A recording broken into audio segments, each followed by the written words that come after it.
Chris Aquino isinugod sa ospital, matapos ang Pasko.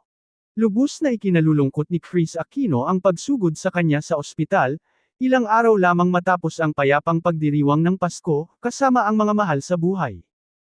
Sa kanyang Instagram story, ibinahagi ng Queen of All Media ang isang picture, kung saan makikitang siya ay nakahiga sa hospital bed. Makikita rin kasama niya ang anak na si Bimbi, ngunit tila may sakit din bilang nakahiga rin siya sa hospital bed, at may fever patch sa noo.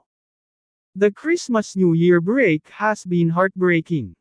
Kakayanin ko pa ba? Say ni Chris sa kanyang post.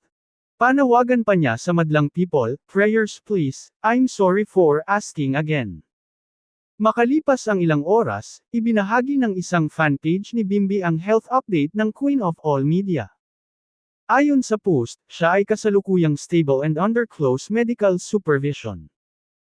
With permission from Chris Aquino, we are sharing that she is currently back in the hospital after her blood pressure reached 215/118.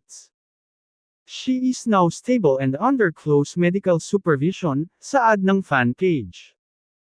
Ani pa, Chris humbly asks for everyone's prayers that her fever does not progress. She is taking all necessary precautions and is currently double masking. Sa kabila ng mabigat na sitwasyon, may kaunting good news ding ibinahagi si Chris.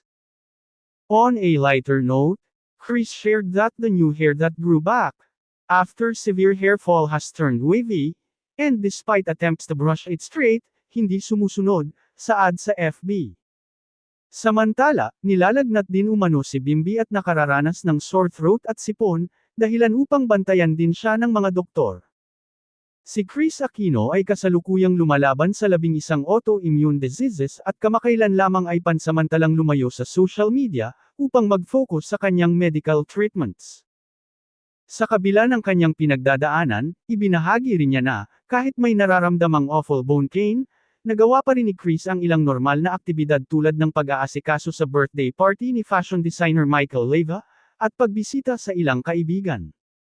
Patuloy namang humihiling ng panalangin si Chris para sa kanyang kalusugan at sa mabilis na paggaling ng kanyang anak.